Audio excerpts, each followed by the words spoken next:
selanjutnya ada deposito berjangka. Nah, deposito berjangka adalah produk bank di mana investor menyimpan uang untuk jangka waktu tertentu dan mendapatkan bunga tetap. Ya, ini keuntungannya nih. Ini keuntungannya adalah imbal hasil lebih tinggi dibandingkan tabungan biasa dengan resiko yang sangat rendah.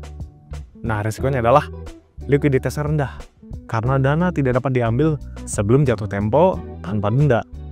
Selanjutnya ada emas. Ya, kita semua tahu lah ya, emas itu adalah logam mulia gitu. Ini logam mulia yang sering dianggap sebagai penyimpan nilai dan instrumen lindung nilai atau hedging terhadap inflasi dan ketidakpastian ekonomi. Keuntungannya adalah emas cenderung mempertahankan nilainya di masa ketidakpastian ekonomi. Ya, tapi ada risikonya juga nih. Harga emas bisa berfluktuasi tergantung pada kondisi pasar global. Ya, kalau misalnya kita punya orang tua, kita punya nenek gitu, biasanya cenderung menyimpan hartanya menjadi bentuk ini ya, logam mulia. Bisa emas, sekarang perak. Kalau orang kaya banget, itu ada yang beli berlian bahkan ya. Gitu. Nah, ini kenapa dianggap sebagai pelindung nilai ya, pelindung nilai. Sebenarnya pada kenyataannya adalah bukan harga emasnya yang naik, tapi adalah nilai uang kita yang turun. Karena ya satu dan lain hal ya.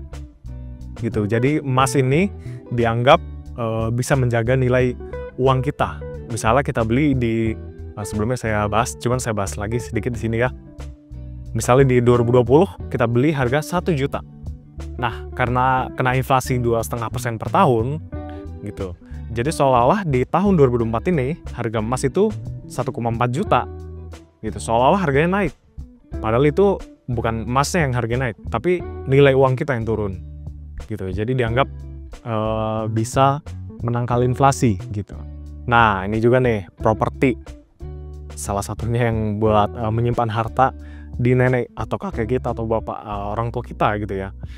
Jadi ini definisinya adalah investasi properti melibatkan pembelian tanah atau bangunan dengan harapan nilainya akan naik atau menghasilkan pendapatan sewa.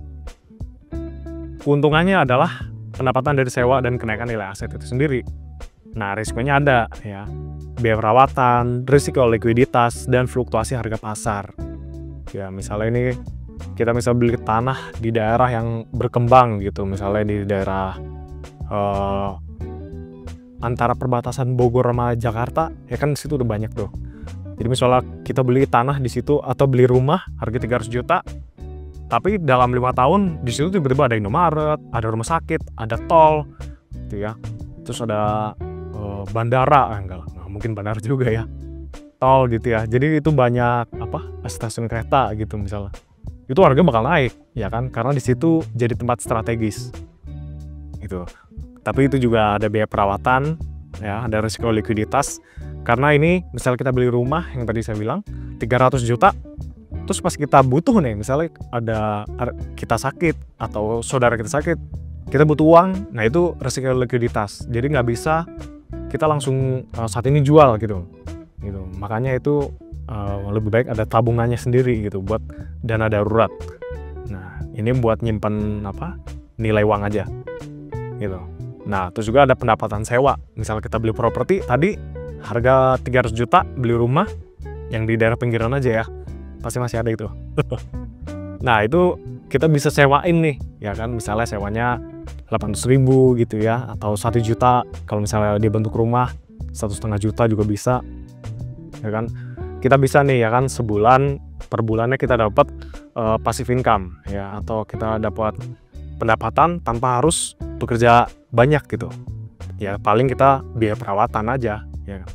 Nah, selanjutnya ada cryptocurrency ya. Ini cryptocurrency adalah mata uang digital seperti Bitcoin dan Ethereum yang diperdagangkan secara online. Nah, ini ada keuntungan, ada resikonya juga nih, ya kan? Potensi keuntungan besar dari kenaikan harga dalam waktu yang singkat. Nah, tapi resikonya volatilitas dan resiko tinggi. Nah, kita bahas satu-satu nih. Nah, dari keuntungannya, ya kan misalnya ada Bitcoin gitu.